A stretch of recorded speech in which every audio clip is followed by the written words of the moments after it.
Good afternoon and welcome to today's class. Last class আমি chapter কি পঢ়িছো biotechnology applications খিনি পঢ়িছো chapter 12 এটা তাৰে আমি প্ৰথম use of biotechnology in agriculture পঢ়িলো agriculture আমি কি পঢ়িলো যে আমি BT cotton কথা পঢ়িলো আৰু pest insect resistant BT cotton আৰু pest resistant কাৰণে RNA interference process টো পঢ়িলো এতিয়া আজি আমি পঢ়িম about the medical biotechnology তাৰমানে biotechnology medical fieldত biotechnology কেনেকৈ use কৰা হৈছে First, medical biotechnology is the use of living cells or materials. তাৰমানে medical biotechnology আমি living cell or বস্তু বা cell to use কৰিম আৰু তাৰপিছত to research হয়তো হেতু লৈ তুমি কিবা research পঢ়িব পাৰা and produce pharmaceutical and diagnostic products such as enzyme, antibodies, vaccines, etc. for welfare of the humankind. তাৰমানে কি কৰিলো biotechnology সহায়ত আমি cells or genes খিনি লৈ আমি বেলেগ antibiotics, drugs, enzymes সেইখিনি আমি biotechnology সহায়ত বনাব পাৰো এতিয়া তাৰে এটা strong example যেটো বেছিকে main আমি পঢ়ো which is genetically engineered insulin এটা insulin দৰৱটো সবে শুনি চাই insulin দৰৱটো কোনে লয় যোনটো diabetic patients থাকে তেওঁলোকে লয় এটা insulin to কি হয় actually insulin is a polypeptide hormone polypeptide মানে forms of amino acid ঠিক আছে polypeptide hormone হয় produced by the beta cells of islets of Langerhans in pancreas or islets of Langerhans or beta cells খিনিয়ে insulin to produce কৰে আমাৰ body normal এতিয়া controls blood glucose level তাৰ ঢেৰ functions আছে মই functions খিনি লিখি দিছো ইমান important নহয় গুটেখিনি তথাপিও ইনে এবাৰ চাই থবা পৰীক্ষাত নিজে লিখিবগে পাৰিবা functions খিনি কিন্তু main important function হয় যে glucose level বা glucose glycogen level in the blood control কৰি ৰাখে এটা glucose মানে কি হয় sugar হয় এটা sugar যদি হে glucose level to insulin control নকৰে তেতিয়া কি হৈ যাব আমাৰ sugar level বাঢ়ি যায় আৰু হেতু কাৰণে আমাৰ diabetes হয় এটা প্ৰবলেমটো কি হৈ যায় যে control hyperglycemia insulin hyperglycemia and hypoglycemia control কৰে hyperglycemia তেতিয়া হয় যেতিয়া sugar level টো বহুত বাঢ়ি যায় হেতু কাৰণে hyper লিখাইছো hypo means sugar level টো একেবাৰে কমি গল তেনেকুৱাও আছে diabetes type আৰু দুইটা টাইপৰ diabetes আছে এতিয়া কি হৈ গল ইনসুলিনে কি কৰে এই বস্তুটো হবলে নিদিয়ে আমাৰ কি কৰে ব্লাড ষ্ট্ৰীমত ইনসুলিনে আগতিয়াকে নৰমাল আমাৰ নৰমাল বডি ফাংশনত যদি কোনো বেমাৰ নাই তেতিয়া কি হৈ যাব পেনক্ৰিয়াছৰ পৰা যিখিনি ইনসুলিন ওলাব হেটো ব্লাড গ্লুকোজ লেভেলটো আমাৰ কন্ট্ৰোলত ৰাখে না নাবাহে না কমে কন্ট্ৰোলত ৰাখে কিন্তু যিবোৰ পেশেন্ট হয় ডায়াবেটিক পেশেন্টৰ মানে কি হয় এই পেনক্ৰিয়াছে ইনসুলিন সিক্ৰেট কৰা বন্ধ কৰি দিয়ে ঠিক আছে যেতিয়া যিবোৰ ডায়াবেটিক পেশেন্ট থাকে তাহাতৰ মানে পেনক্ৰিয়াছৰ যিখিনি সেলছৰ পৰা ইনসুলিন হৰমনটো ওলাই হেতু নোহুৱা হৈ থাকে তেতিয়া কি হৈ যায় ব্লাড সুগাৰ লেভেলটো নিজে নিজে অটোমেটিক বাঢ়ি যায় কন্ট্ৰোল কৰা ইনসুলিনটো নাই হেতু কাৰণে এক্সট্ৰাকে কি কৰে বাহিৰৰ পৰা ইনসুলিন দৰৱটো লয় দৰৱ লোৱা পাছত কি হৈ যায় হে দৰৱটোৱে গৈ তোমাৰ ইনসুলিনটোৱে ব্লাড গ্লুকোজ লেভেলটো কন্ট্ৰোল কৰি ৰাখে এতিয়া একদম ইনসুলিন এনসিআৰটি তোমালোকৰ বুকৰ ফাৰ্স্ট কোৱেশ্চনটাই আছে ইয়াত যে why cannot insulin dose be taken orally তাৰমানে আমি টেবলেট হিচাপে ইনসুলিন কিয় খাব নোৱাৰো ইনসুলিনটো বেজি লয় এটা ডায়াবেটিক পেশেন্টক দিছে ইনসুলিন বেজি লয় এটা টেবলেট হিচাপে আমি কিয় খাব নোৱাৰো হেতু এনসিআৰটি কোৱেশ্চনটা আছে চাবা কিয় খাব নোৱাৰো বিকজ যেতিয়া হে পিলটো বা ইনসুলিন দৰৱটো আমি খাও ষ্টমাকত আমাৰ এসিডছ থাকে হে এসিড খিনিয়ে কি কৰে হে বস্তুটো জেগালে পেনক্ৰিয়াছলে যাবলেই নাপায় কি কৰি দিলে ভাঙি পেলাই so because acids in the stomach destroy it before it can enter into the bloodstream মানে main bloodstream glucose sugar level to control কৰিব লাগে যদি আমি দৰৱ খাও টেবলেট হিচাপে ইনসুলিন খাও তেতিয়া কি হৈ যাব ষ্টমাক প্ৰথমতে ষ্টমাকত পৰিবগে ষ্টমাকৰ যিখিনি এসিডছ আছিল ষ্টমাকৰ ওয়ালৰ পৰা যিখিনি এসিড ওলাই এসিড খিনিয়ে যিটো দৰৱ খাও ইনসুলিনটো আগতিয়াকে ভাঙি পেলাই সো হি ব্লাড ষ্ট্ৰীমলৈ পাবলৈকে নাপায় হেতু কাৰণে আমি কি কৰো ডাইৰেক্ট ইনজেকচন লওঁ এতিয়া ইনসুলিন কোনটো ক্ৰোমোজোমত পোৱা যায় আমাৰ ইনসুলিন এনসিআৰটি এন্ট্ৰেন্স বেস কোয়েশ্চন কেতিয়াবা আহিব পাৰে ক্ৰোমোজোম নম্বৰ 11 মনত ৰাখিবা 11 আৰু ইজলেটস অফ ল্যাঙ্গাৰহ্যান ইন পেনক্ৰিয়াছত প্ৰডিউস হয় এতিয়া আমি পঢ়িম যে ইনসুলিনটো কেনেকে প্ৰডিউস কৰা হয় সো ইনসুলিনটো কি হৈ যায় আমি বাহিৰৰ পৰা ইনসুলিনটো আনি ব্লাড ষ্ট্ৰীমত দিব লাগিব এতিয়া একদম প্ৰথমে ইনসুলিনটো ক'ৰ পৰা উলিয়াইছিলে was obtained from pancreas of slaughter animals তাৰমানে বেলেগ এনিমেলছ গাহৰি বা গৰু ছাগলী তেনেকুৱা তাহাঁতৰ বডিৰ ভিতৰত যিখিনি পেনক্ৰিয়াছ আছিলে পেনক্ৰিয়াছৰ পৰা ইনসুলিনখিনি উলিয়াই আনিছিলে আৰু সেইখিনি মানুহক বেজি দি দিছিলে ঠিক আছে এতিয়া প্ৰব্লেমটো কি হ'ল সেইখিনিতো বেলেগ জন্তুৰ পৰা অনা পেনক্ৰিয়াছ হয় আৰু আমাৰ বডি ফাংচনটো একেবাৰে বেলেগ বেলেগ এটা জন্তুৰ ভিতৰৰ বডি ফাংচনিং আৰু আমাৰ বডি ফাংচনিং একেবাৰে বেলেগ হয় so the problem arise they first obtained the from slaughtered animals তাৰমানে বেলেগ এনিমেলছৰ পেনক্ৰিয়াছৰ পৰা cells খিনি লৈ আনিলে ইনসুলিনৰ যিখিনি জিন আছিলে সেইখিনি জিনখিনি লৈ আনি হিউমেন বডি দিবলৈ ল'লে এতিয়া প্ৰব্লেম কি আহি গ'ল যে এলাৰ্জিক ৰিয়েকশ্যন হ'বলৈ ল'লে যে হিউমেন বিংছ খিনি কেনেকে বেলেগ এটা জন্তুৰ পেনক্ৰিয়াছ আনি আমাৰ বডিত ভৰাই দিলেতো গোটেইখন খেলি মেলি হৈ যায় তেতিয়া এলাৰ্জি হ'বলৈ ল'লে এলাৰ্জি হৈ গ'ল ফাৰ্ষ্ট কষ্টলি আছিলে আৰু মোৰ এনিমেলছ আৰ ৰিকুৱাৰ্ড তেনেকে এনিমেলছ যিকেইটাৰ পৰা আনিছে গাহৰি গৰু ছাগলী সেইবিলাক বহুত লাগিছিলে হয় নাই এতিয়া পেচেণ্ট ডায়েবেটিছ পেচেণ্ট ইমান বেছি আছে তুমি সেইবুলি আৰু গোটেইখিনি স্লটাৰ মানে মাৰি মাৰি গোটেইকেইটাৰ পৰা আনিবতো নোৱাৰো আমি এনিমেলছখিনি চ' এইটো বস্তু কি হৈ গ'ল কেনচেল কৰি দিলে তাৰ পাছত এইটো ইম্পৰ্টেণ্ট হয় এন্ট্ৰেন্স বেচিছত ইম্পৰ্টেন্ট হয় ফাৰ্মাচিউটিকেল কোম্পানী মানে দৰৱ বনোৱা এটা কোম্পানী আছিলে আমেৰিকান কোম্পানী এলি লিলি ঠিক আছে কোম্পানীৰ নামটো Eli Lilly on July 5th 1983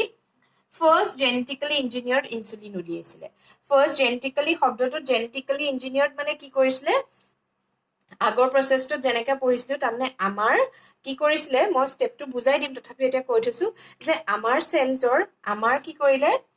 পেনক্ৰিয়াছৰ cell এটা ল'লে ঠিক আছে পেনক্ৰিয়াছৰ চেল ল'লে পেনক্ৰিয়াছৰ চেলৰ যিটো ইনচুলিন প্ৰডিউচিং কৰা জিনটো ইনচুলিন জিন হয় ইনচুলিন জিনটো আমাৰ ডিএনএ পৰা কাটি উলিয়ালে তাৰপিছত ইকলাই পঢ়াইছিলোঁ প্লাজমিড ইকলাই প্লাজমিডটো আনিলে ইকলাই প্লাজমিডটো আনি সেই জেগাডোখৰ আৰু এই জেগাডোখৰ কাটি ৰিকম্বিনেণ্ট ডিএনএ ভৰাই দিলে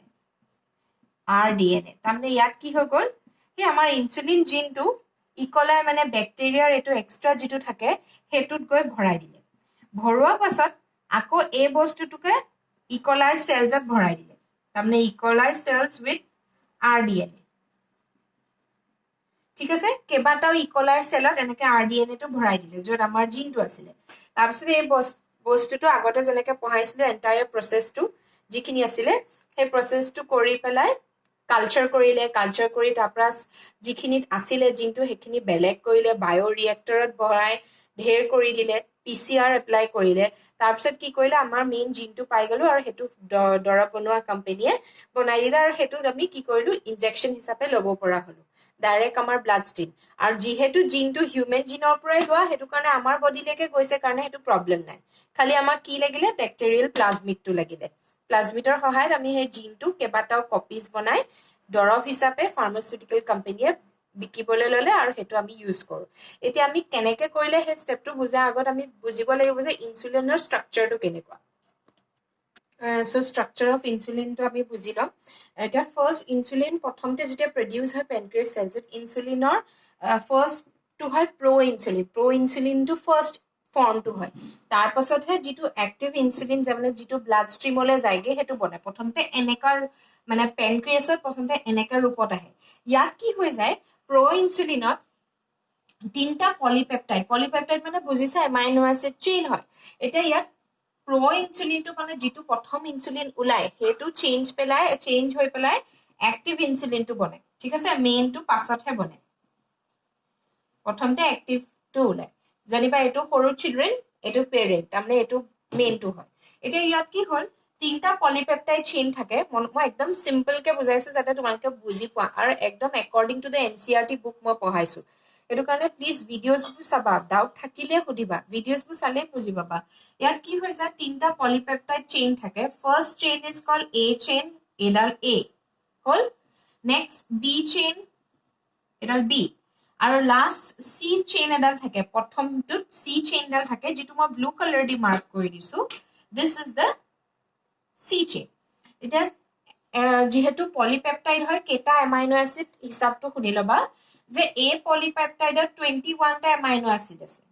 ঠিক আছে 21 টা এমাইনো এসিড এদি বনিছে তাৰমানে এনেকে এনেকে 21 টা আছে ঠিক আছে এনেকে এনেকে 21 টা বি টু 30 টা আছে এনেকে কেটা আছে 30 টা এমাইনো এসিড এদি এডাল বনিছে আকৌ এটো নোমো হাইলো কনফিউজ হৈ যাবা ওকে এডাল কেটা এদি বনিছে 21 টা এমাইনো এসিড এদি এনেকে বনিছে চেইন এনেকে চেইন বনে ন এনেকে এনেকে এনেকে চেইন বনে তাৰমানে এডাল 21 টা আছে বি 30 টা আছে আৰু সি 35 টা আছে দীঘলকে এতিয়া সিৰ কামটো কি হয় সি acts as a linker মানে কম্বাইন কৰিব connect a and b তাৰমানে a ডাল আৰু b ডাল কানেক্ট কৰি ৰাখে c A to form a disulfide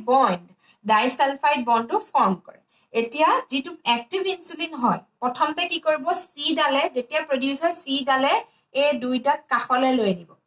কাখলে অনাৰ পাছত এই দুইটাৰ মাজত যেনেকে বন্ডিং হয় ইয়াত ডাইসালফাইড এই দুইটাৰ মাজত এনেকুৱা বন্ড এডাল বনি যায় এডাল দুডাল ডাইসালফাইড বন্ড বিনিলে এই সালফাইড বন্ড এডাল বনা লগে লগে এই লিংকাৰটো নাইকে হৈছে আতৰ হৈ যায় লিংকাৰৰ এটোৱে কাম যে এই ডাইসালফাইড বন্ডটো বনাই দিব ঠিক আছে ইয়াত কি হৈছে সালফাইড বন্ড আছে এবিলাকত সালফাইড বন্ড আছে কাৰণে এই দুটাৰে সালফাইড বন্ডটো কম্বাইন হয় এ আৰু বি ৰ সালফাইড বন্ডটো কম্বাইন হয় ডাইসালফাইড বন্ড বনালে between a and b তাৰছত লিংকাৰটো নিজে নিজে c টো নাইকিয়া হৈ যায় সো অ্যাক্টিভত তুমি কি লিখিবা অ্যাক্টিভত অকল লিখিবা এই দুটা লিখিলে হ'ব যে a পলিপেপটাইডত সেম 21 এমাইনো এসিড থাকিব b 30 এমাইনো এসিডস থাকিব ওকে 30 এমাইনস আর c2 টু গুছি গল কম্বাইন করা লগে লগে এতিয়া ইয়াত কি হৈ যায় সাইন্টিস্টে ভাবিলে যে এ পলিপেপটাইডাল বনিবলো কিবা এটা জিন থাকে সেলত পলি বি পেপটাইডাল বনোৱাৰো কিবা এটা জিন থাকে হয়নে এই বস্তুবোৰ কি হয় এই বস্তুবোৰ বনিছে জিনে এইবোৰ বনাইছে এ ডাল কোনে বনাইছে এ ডাল এ জিনে বনালে আৰু বি পলিপেপটাইডাল বনালে বি জিনে এটা সাইন্টিস্টে এটো ভাবিলে জেনেটিক ইঞ্জিনিয়াৰিঙৰ সহায়ত আমি এই সেলটোৰ মেইন জিনটোহে লাগে সেলটোৰ ভিতৰৰ পৰা এই জিন দুটা কাটি আনি পেলাই আমি ব্যাকটেৰিয়াৰ লগত মিলাই প্লাজমিডটোৰ লগত মিলাই আমি ৰিকম্বিনেন্ট ডিএনএ এটা বনাম আৰু বনোৱাৰ পাছত আমি কি কৰিম ইনসুলিনটো বনাই দিম তো হেতু তেতিয়া কি হৈ যায় কোনো এনিমেলও মাৰিব নালাগে আৰু তোমাৰ কোনো বেলেগ এলাৰ্জিও নহয় যেটো হিউম্যান সেলৰ পৰা আনিছো হিউম্যান সেল এটাৰ পৰা এই ডিএনএ দুটা কাটি আনিম এ জিন আৰু বি জিনটো কাটি আনিম তাৰপিছত কেনেকে কৰিম এটা প্ৰসেসটো বুজাই দিম তাৰপিছত এই দুটা মিলাই আমি আৰডিএনএ বনাম তাৰপা পিসিআৰ কৰি বেলেগকে বায়ো ৰিয়েক্টৰ কৰি আমি কেবাটাও কপিজ বনাই দিম আৰু হেতু আমি দৰব হিচাপে ফাৰ্মাসিউটিকেল কোম্পানীয়ে প্ৰডিউস কৰিব পাৰিব সো স্ট্ৰাকচাৰটো আই হোপ তোমালোকে বুজি পালা এতিয়া চাম যে প্ৰসেসটো কি মেইন সো আমি চাম যে প্ৰডিউস কেনেকৈ হৈছিলে মই কিতাপত ডাইৰেক্টলি পাবা কিন্তু মই তোমালোকে বুজি পোৱাকে এক্সপ্লেইন কৰিম যে প্ৰথম কোম্পানীটো আছিল ইলি লিলি যেটোৱে 1983 ইনসুলিন বনাইছিলে প্ৰসেসটো কেনেকৈ বনাইছিলে হেতু কম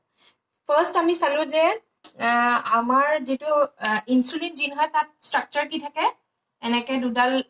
এ আৰু বি পলিপেপটাইড থাকে আৰু মাজত এনেকে ডাইসালফাইড দুটা এস থকা এটা স্ট্ৰাকচাৰ পাইছিল এতিয়া সাইন্টিস্টে তাহাঁতি কি কৰিলে কলে যে আমি এ জিনটো বেলেগকৈ উলিয়াই দিও আৰু এ জিনটো বেলেগকৈ উলিয়াই দিও দুইটা কম্বাইন কৰি আমি পাছত দৰবটো বনাই দিম হেতু কাৰণে প্ৰসেসটো গুটে দুটা পলিপেপটাইডৰ কাৰণে প্ৰসেস দুটা বেলেগকে কৰিলে এটো কৰিলে জিন ফৰ এ পলিপেপটাইড ইয়াত কি কৰিলে অকল এ জিনডালৰ পলিপেপটাইডটো কাটি আনিলে ঠিক আছে কাটি পেলাই প্লাজমিড মানে ব্যাকটেৰিয়াৰ প্লাজমিড আনিলে বেলেগকে বাহিৰৰ ব্যাকটেৰিয়াৰ প্লাজমিডটো আনি প্লাজমিডটো কাটিলে এটো কাটিলে এন্ডোনিউক্লিয়াছ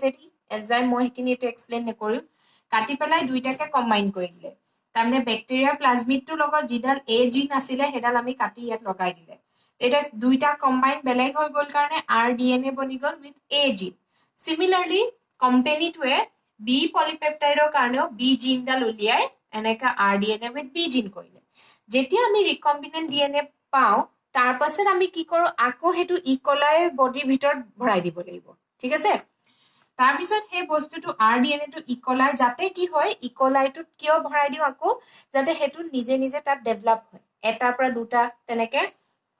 প্ৰডিউচ কৰিব পাৰে যেনেকে এমিবা এটাৰ পৰা দুটা হয় তেনেকে এতিয়া এই প্লাজমিডটো আকৌ বেক্টেৰিয়াৰ সেল এটাৰ ভিতৰতে আমি ভৰাই দিমগে য'ত আৰডিএনএটো ইয়াতো আৰডিএনএটো বেক্টেৰিয়াৰ ভিতৰত ভৰাই এনেকে কালচাৰিং কৰিম কালচাৰিং মই লিখাইছো কালচাৰিং কৰি কি কৰিম তাত মাল্টিপ্লাই হ'বলৈ দিম যিহেতু প্লাজমিডটো নিজে নিজে ৰেপ্লিকেট কৰিব পাৰে ৰেপ্লিকেট কৰিবলৈ দিম তাৰপিছত কৰি কেইবাটাও পাম এটা দুটা তিনিটা চাৰিটা তেনেকে কেইবাটাও পোৱাৰ পিছত আমি স্ক্ৰিনিং কৰিম এণ্টায়াৰ আগৰ প্ৰচেছখিনি স্ক্ৰিনিং কৰাৰ পাছত আমি কি কৰিম বায়'ৰিয়েক্টৰ ইউজ কৰি কেইবাটাও প্ৰডিউচ কৰিম অৰিজিনেলি আমি কেইটা লৈছিলো দুটা বা তেনেকে কেইবাটাও লৈ আমি কি কৰিম মিলিয়নছটা উলিয়াব পাৰিম তা মিলিয়নছটা আমি কি পাই গলো জিন পাই গলো